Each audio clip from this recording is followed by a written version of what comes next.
Hello and welcome to the Nomiki Show. You are watching one of our special interviews with some of our favorite authors. Dr. Sara Kamali is the author of Homegrown Hate, Why White Nationalists and Militant Islamists are Waging War Against the United States. She's a holistic justice activist and a scholar of systemic inequities, white nationalism, and militant Islamicism. This is a book that has been in the works for many years, Sara, Dr. Kamali, and I mean, I know you couldn't have anticipated the January 6th attacks, but here we are now facing the consequences and trying to deal with the harsh realities. And maybe even many of our lawmakers are digesting the realities still of what happened on January 6th. So I guess before we even get to like the book, how significant in terms of the lens of the work that you do is January 6th? And are we really handling it the way that we should be? Well, the significance is that it's paradigm changing in terms of how we are thinking about the actual threat of white nationalism in this country. So many people have told me throughout the course of conversations just this year since the attack on the Capitol that they haven't necessarily heard about white nationalism before, or maybe they thought it was relegated to the past, like with the KKK. But it's very much changed the discourse. January 6th very much has changed the discourse on how we approach and think about who perpetrates terrorism in this country. And in terms of how we're handling it, well, that's maybe we can go from there. I think there are very many there are people within the current administration who are doing their best to grapple with a very complex issue. It's not just anti-racism, or it's not just addressing the imbrication of white nationalism within law enforcement and military. It's going to take a whole approach, which is why I end the book with what I call holistic justice. So we're starting with the end because of the timing that we're in. But let's rewind. Let's rewind to the beginning here. You know, the showing the similarities between terrorism abroad against the United States and homegrown terrorism. What inspired you to kind of put these themes together to tell this story? So I've spent the last decade plus writing and researching this book, and it was always going to be from a comparative lens, specifically comparing white nationalism with militant Islamism. The reason I looked at that lens is because if we look at the history of the United States, and a lot of the case studies that I use for militant Islamism as well in the book are actually American citizens. So Americans who are white nationalists and Americans who are militant Islamists. If we look at the history of the United States and how much racism essentially has been used as a tool to oppress people of color, we can see that manifesting itself within the Islamophobia tropes of counterterrorism. Whereas the white privilege, so to speak, that's been intertwined with counterterrorism doesn't necessarily lend to conversations about white nationalism until you have a complete almost breakdown of democracy on January 6th. So I was very much aware of the types of double standards in terms of how we learn about different things, just because of the way I grew up in a very internationally focused household. So I brought that to bear in terms of how I approach the book.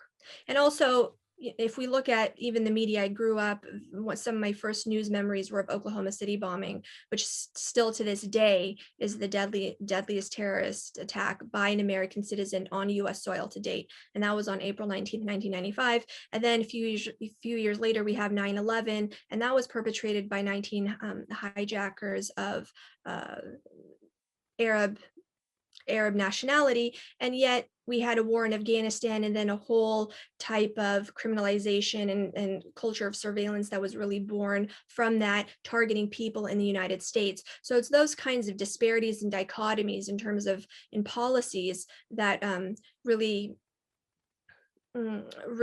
piqued my interest, and I wanted to explore that more. It's interesting you mentioned Oklahoma City, because Oklahoma City, these were extremists. There was white nationalist links. It was sort of the bubbling up of another phase of white nationalism, a new form, very different than probably, traditional KKK, white hoods. But also this is the Clinton administration, Bill Clinton's, I think, first term still. And simultaneously, you had the first attacks on the World Trade Center happening Right. not too far later. Well, around that time, Exactly. yes, yeah. Still international attacks. So still international attacks. So, and not to mention the bombing of the ship. What was the ship's called? I forgot. The big ship that was bombed. Right. So Osama bin Laden, right? Exactly. Of the African continent, right? Exactly. So, is there something about the timing of these two events, like why this stuff was stirring up? Are there patterns that kind of lead to these events happening at the same time, around the same time? I wouldn't say necessarily that the historical antecedents are going to be in sync with each other. But what I would say is that the reason perhaps that such events are overlapping, coinciding, and seeming to be around a similar time frame is that if we go back decades, if not centuries, both within the lens of American history, but also just international history, we can see very much the same types of grievances that both ideologies are buttressed by today were very much relevant then too. And so it's not necessarily that they are overlapping because of certain events, but it's because the grievances never were really addressed or have gone away. So let's talk about some of those grievances. On the domestic side, what would these grievances be?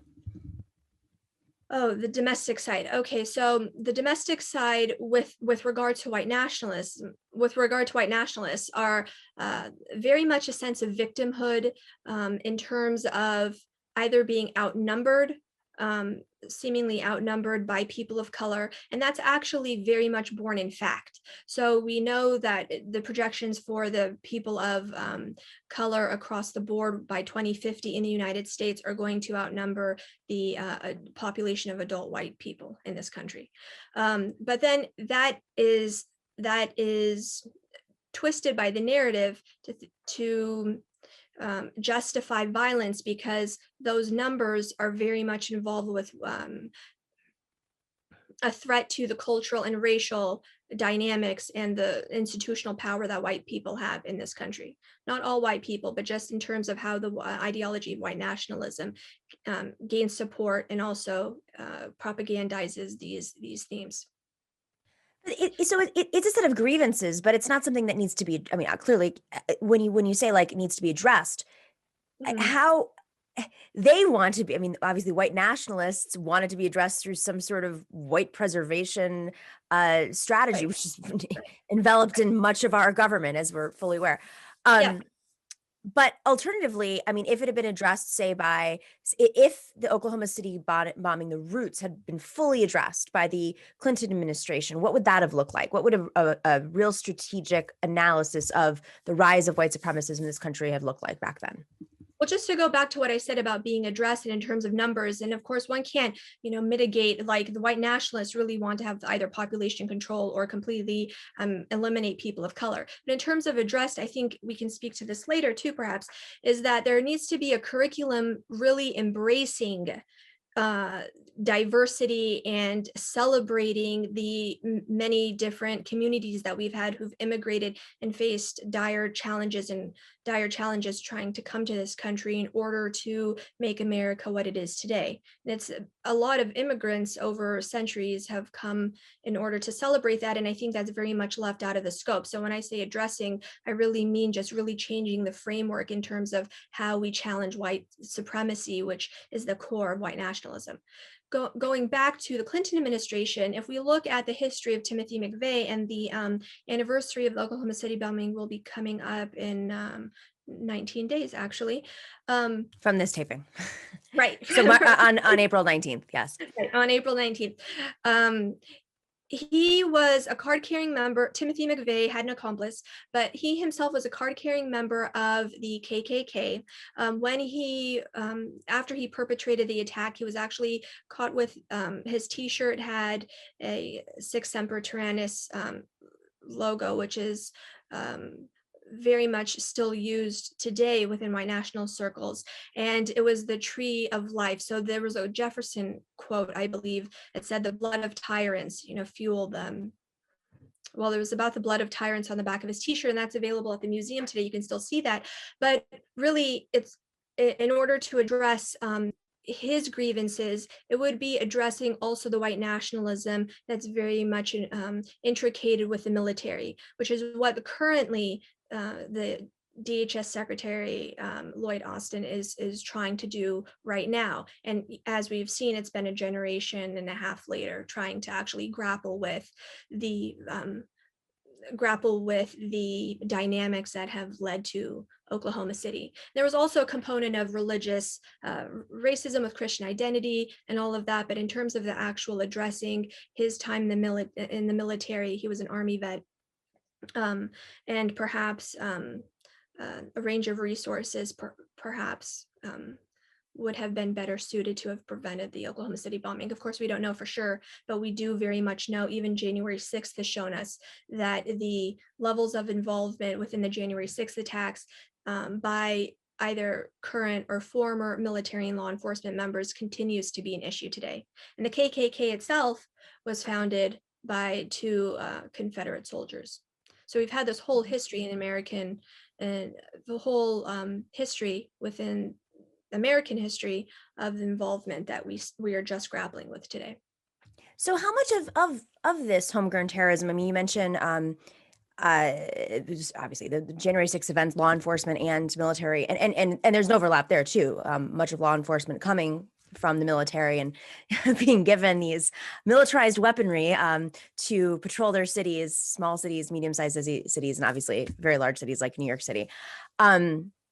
So there's definitely an overlap, but how much of, I know it's not necessarily measurable, but how much of the white supremacy and the white nationalism that's happening, organized or otherwise, in this country right now, throughout history, really is an effect of our expansive military industrial complex? I mean, and we haven't even gotten to what the imperialism creates abroad with in terms of homegrown hate and hate abroad. Mm-hmm. And white nationalism is definitely transnational, and it generally has been. And of course, social media has accelerated those links. But in terms of how dynamic and how in depth the scope is of law enforcement and military, I want to first of all say that one of the people who died or was essentially killed in line of duty, he was an officer as well as an army. He was also part of the armed forces. So it's, of course, not everybody who is military and law enforcement is going to be white nationalists. The point that I'm trying to make, and what I discussed in the book too, is that the disproportionate number of white nationalists are also involved with the military and law enforcement. In terms of the actual scope, we really can't know, but we do what we do know is that there is a large contingent of paramilitary as well. And that really feeds into the whole anti-government aspect. So in the book, I discuss white nationalism in terms of being anti-government, being conspiracy theory minded, as well as just solely racist religion based. That's religions to support white supremacy. And then also there's going to be an amalgamation thereof of those different factors. So it's not just, compartmentalized. And as we can see with law enforcement and military, that's very much to do with the anti-government approach. And that's, again, if you look at American history, it's not necessarily surprising or new, but it continues today. That mindset, anti-government mindset. Is this a result of serving, or is this something that is being organized within the military as it is in law enforcement? Which of course the FBI has been investigating for a very long time within law enforcement agencies around the country. But I mean, is it something it's like a result of serving, or is it actively happening within the military? Oh, yes. Well, there's Definitely active recruitment. And what may be surprising, before everybody starts accusing me of saying that the military is a white nationalist industrial complex, that's not what I'm saying at all. The federal agencies have known about this for a long time. So we have a report called Ghost Skins, and the phenomenon has been so widespread that federal agencies have actually given it a name, and it's called Ghost Skins. And the reason being is because if you're a ghost, then you can easily infiltrate some unit or paramilitary unit or the army or law enforcement or whatever it is. So it's very much a present reality, but I wouldn't say that it's necessarily. I think perhaps from what we know about the types of recruitment is that perhaps the army and law enforcement may be attractive to a particular type of individual. And then also the access to weapons and tactical training is particularly important for current white nationalist groups who then actively recruit within law enforcement and military circles. So I wouldn't necessarily say it starts with the military, but there definitely needs to be an awareness. And again, Secretary of Defense Austin is currently addressing that, and I'm sure he'll do a good job. Does this rise in the ranks? What do you mean? I mean, Higher up you go? Yeah, does it move higher up? Yeah. Okay, so the higher up you go, the more white nationalism, for example? Or are there people who are higher up? I mean, is this simply something as a result of being Oh, do you understand what I'm saying? Like, yeah. yeah. I wouldn't speak to that. I wouldn't speak to that because I'm not involved. I'm not serving my country in that capacity. But what we do know is the federal agencies of this country, such as Department of Homeland Security, were born out of 9/11. And the question has yet to be addressed or answered if the institutions that were built because of 9/11 can address the post January 6th reality. Partly because they were more focused on the threat of Islamic terrorism and militancy, right? Rather than homegrown militancy. Okay, so let's shift to the other side. Mhm. You've studied Islamic militant organizing. You're talking about how it can be homegrown here as well. I think we've seen a lot of that happen. Publicly, we've seen, in Europe, women being recruited to go fight ISIS, not knowing what they're getting into. Young women marrying at a very young age, trying to flee Syria, for instance. We're hearing these stories; they're making it into the mainstream more often. But has this always sort of been part of it, or is this a new The role of iteration?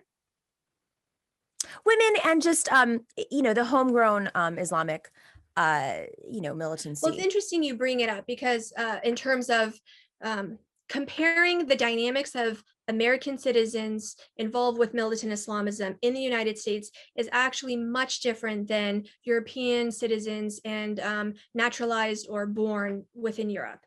But women, and I know that wasn't necessarily the heart of your question, but women in particular have been both targets as well as perpetrators of white nationalism and militant Islamism, whether in the United States and in Europe. But in terms of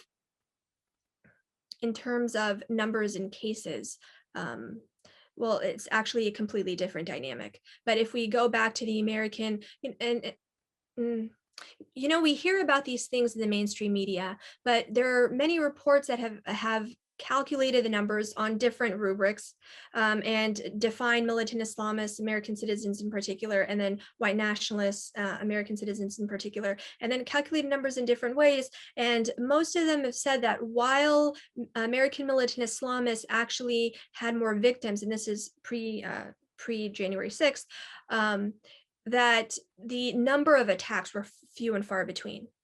And so we really, again, have to ask, and I'm not saying to discount militant Islamism, that's not what the book argues, and that's not my stance, but it's really understanding, well, gee, white nationalism has been around a long time. Why haven't we, up until this point, had the money and the manpower to address it? And there was actually dismantling of the unit that addressed what was called right-wing extremism at the time, around the time of 9/11. And so it's white nationalism has been very much left by the wayside in order to focus on blanket criminalization of Muslim Americans, rather than really seek to understand the different dynamics of terrorism and really the full scope of who a terrorist can be and what their ideology is, which is essentially what I've tried to do in the book.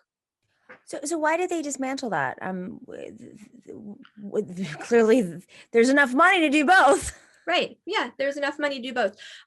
What happened was that Daryl Johnson, he was a DHS analyst, and he can speak to this for himself. So sorry, Daryl, if I'm putting words in your mouth. But he headed a unit, researched the threat of right-wing terrorism that actually received a lot of public backlash, in part because it was imbricating what it was addressed army or veterans of the armed forces as possible, not necessarily targets, but as possible targets of recruitment for white nationalists. And that led off a whole clamor of events that ultimately led to the dismantling of the unit, and then also a public apology as well to different veterans groups. So again, we have to look at American history and really to understand the full scope of why we prioritize one type of terrorism and why we maybe criminalize one type of terrorism versus another. So, I mean, what does it look like? Militant Islamism, Yeah. how is it structured here? Is it something that's being organized abroad and then brought over? I mean, for those of us who are old enough to remember post 9/11, there were these narratives in the media. Much of it was dismantled and pulled apart years later, but it's hard to kind of get a sense of where the infrastructure is, where the money's coming from, how people are being recruited. Is it all just digitally and online? I mean, is it the same as the white nationalist, recruitment infrastructure, or as a result? I mean, there's so many people who've served in the military and who are disgusted by what they've had to do, radicalizes them the other way. I mean, how does this all kind of fit together? Yeah. And I use the term militarized instead of radicalized for a variety of reasons, but you're right in terms of even the case of Nadal Malik Hassan. He served in the military. He was an psychologist in the armed forces, and he was apparently disgusted with what he really didn't. He really did not want to deploy to Afghanistan as a Muslim, and then he unleashed a wave of terror at Fort Hood in 2009, which was, of course, completely devastating. So there is that component as well that really shouldn't be disregarded.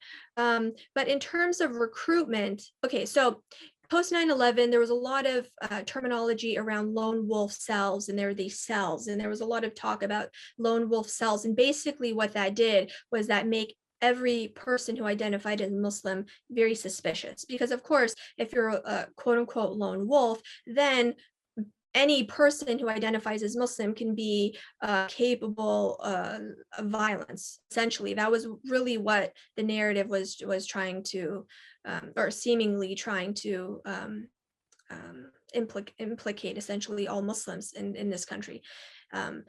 But in terms of the actual dynamics of a recruitment, what we see is that social media has very much allowed for recruitment, and again, across the board. And I'm not saying to discount militant Islamism, but there's a reason why this book is comparative, and that's because a lot of the dynamics are very much the same, different. But in terms of social media and the usage of it is very much the same.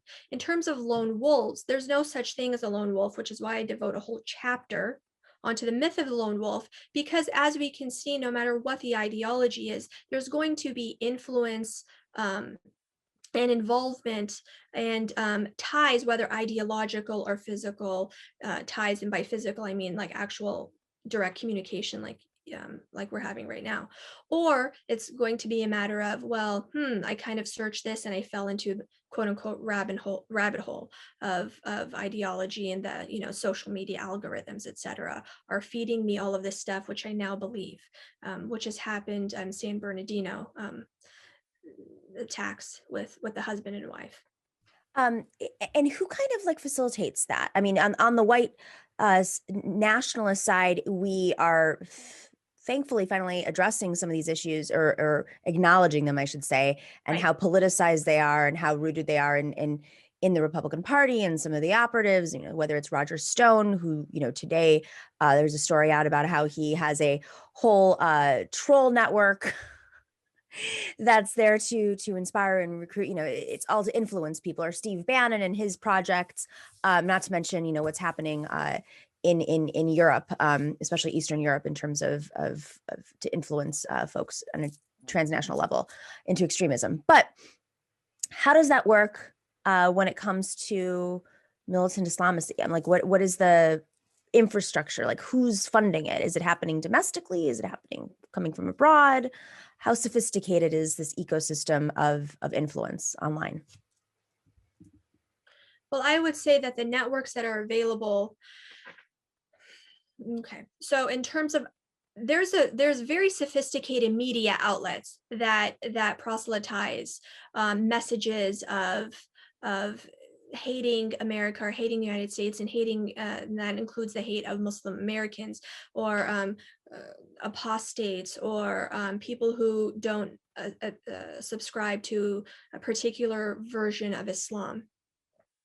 And I would say that the infrastructure on that side, and in terms of media, is very sophisticated. But in terms of the actual groundwork and networks here in the United States, it's not going to be as complex as we were once perhaps made to believe by various narratives. And I think that type of rethinking and reframing, in terms of what the actual threat is one of the components that must be addressed if we're going to effectively counter the real threats. And I'm not saying militant Islamism is not a real threat, but I'm saying that we need to actually look at the complete dynamism of threats to national security, of which white nationalism is one. Is there any overlap in terms of taking a really big picture here right now? There's a tremendous amount of evidence at this point that there are foreign interests that are invested in pushing white supremacy in this country through the right wing. There are definitely foreign interests who have Syria is sort of like this root of where many of these interests are kind of playing, tug of war right now. Just keep it very simple.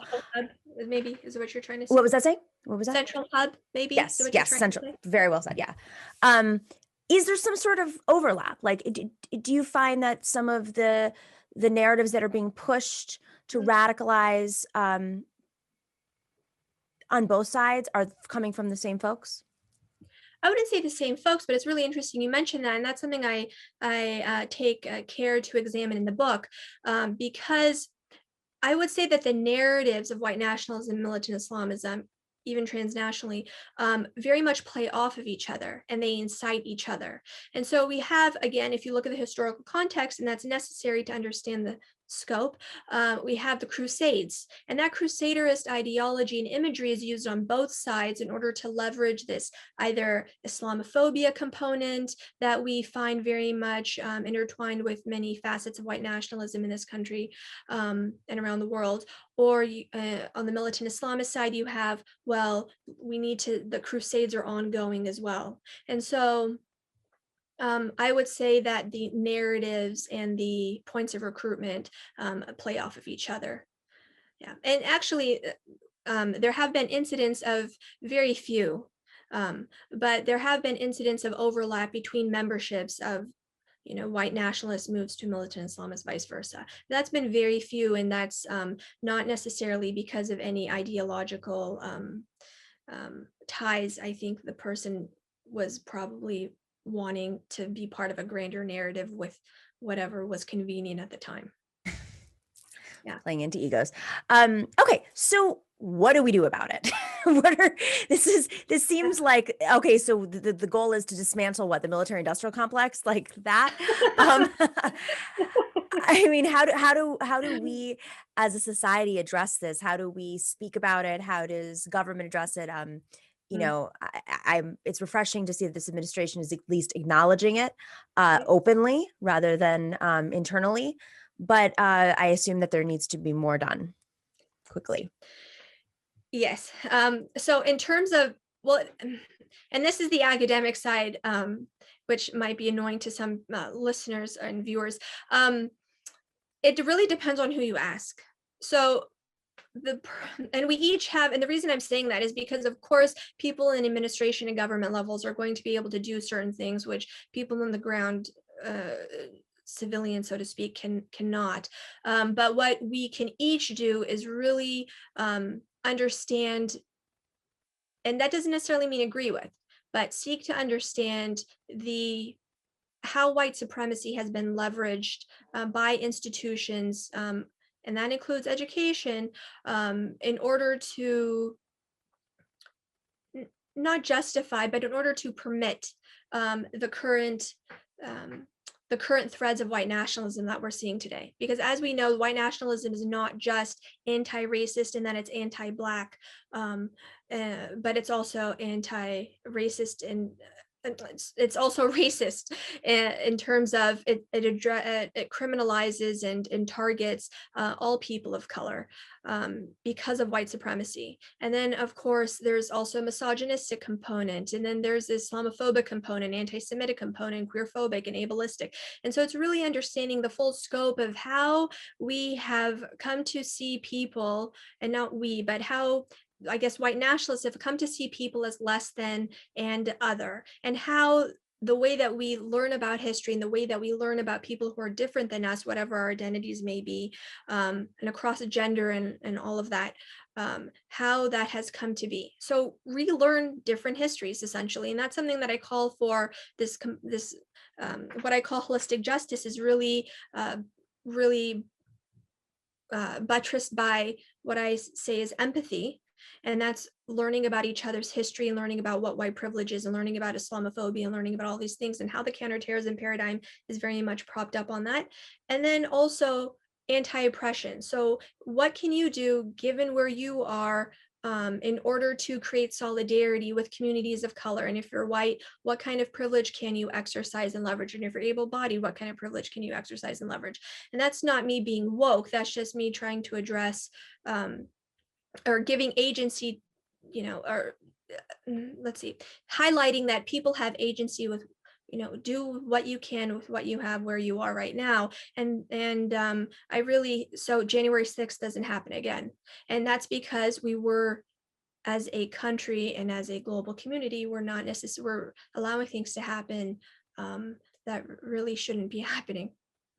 Do you feel that our lawmakers in Washington who get briefed on these things have a good sense of how connected they are? Well, they would have a greater sense if they read the book, or at least were briefed on the book. So mail it to every single Democratic lawmaker. There you go. Just do your book tour on Capitol Hill. Well, they should at least read a summary or something. Somebody needs to have Some a of the point. video. Yes, but I I think depending on, again, who you ask,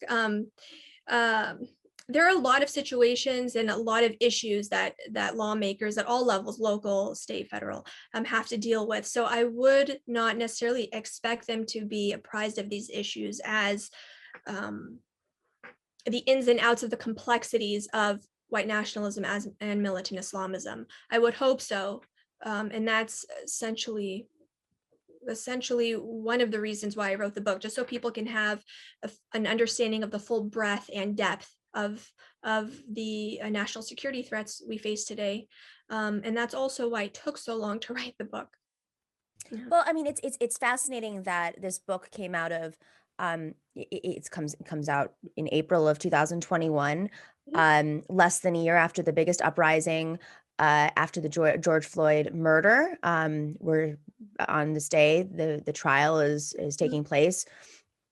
The defendant, of course, is the officer that murdered George Floyd. came after the Breonna Taylor murder and many Yes. others. And after we have a national, international conversation about white supremacy, and so many people that may not have been conscious of how deep rooted the racism is and white supremacy is in this country are now aware after the massive uprising. So the conversation is shifting. Perhaps even some of the justice is shifting and how we handle the justice is shifting. And then the January 6th attacks, perhaps connected, a reflection of the uprising. And yet that still has not been fully addressed. I think, it's interesting you say holistic, having a holistic conversation, holistic justice related to these events. But on the other side, I mean, I can't help but go back to like Syria, for instance, and think if we had a better policy in Syria, would we have the same events taking place here, at least, when it comes to militant Islamism? Oh, and that's something I addressed too. So holistic justice also encompasses that. Yeah, thank you for bringing that up. Drones, for example, there are many complex facets to Syria. I taught that a few years ago in my political science class, and well, that's a whole separate conversation. I think our audience knows it's very complex. Right. That for sure. We've got that. Okay. But one, and earlier you mentioned, dismantling the military industrial complex. But drones, for example, are part of people's everyday lives, and they shouldn't be. And so I think there are different components to holistic justice, but also to any type of effective national security policy that's going to have to, again, address the fact that very often people and very oftentimes civilians are seen as not deserving of the same rights and dignities as one would have for oneself. Do you expect the Biden administration to be more thoughtful about their policies in Syria and with drones in particular, everywhere? I mean, it was something that Obama was like, listen, he's definitely amending some of the, and he did not always agree with Obama. We have to remind folks on foreign policy, Right. or at least with Hillary Clinton on foreign policy. So do you think that he's going to maybe amend some of the major errors of the Obama foreign policy? Well, we have to also see what's happening with Afghanistan as well. So in terms of foreign policy, I would hope that the current administration, in trying to address white nationalism at home and understanding the full scope, not just within the military and law enforcement, but also the different components of white nationalism at home, would take justice seriously, how American foreign policy, particularly within Muslim majority countries, very much plays into the hands of militant Islamist propaganda. Any final thoughts? Things that we should think about as we're reading your book? Well, I wouldn't deign to tell somebody how to read the book, but I would like for people to know that it's not necessarily meant to be read from first page to last page. And if you look at the table of contents and a particular chapter appeals to or a particular section, there's a reason why I broke up the book the way that I do. Feel free to read it. You don't have to necessarily spend time reading a 400-page book, but I do hope it offers some insight into how we got here and a path forward for each of us on how to address the current challenges we face. Well, Dr. Sara Kamali, thank you so much. She's the author of Homegrown Hate, Why White Nationalists and Militant Islamists Are Waging War Against the United States. A fascinating conversation. Thank you for taking a decade to work on this. Well-timed. Nostradamus over here. Knew what we would need in 10 years. Thank you so much, Nomiki. I sincerely enjoyed our conversation, really. Same here. I appreciate it.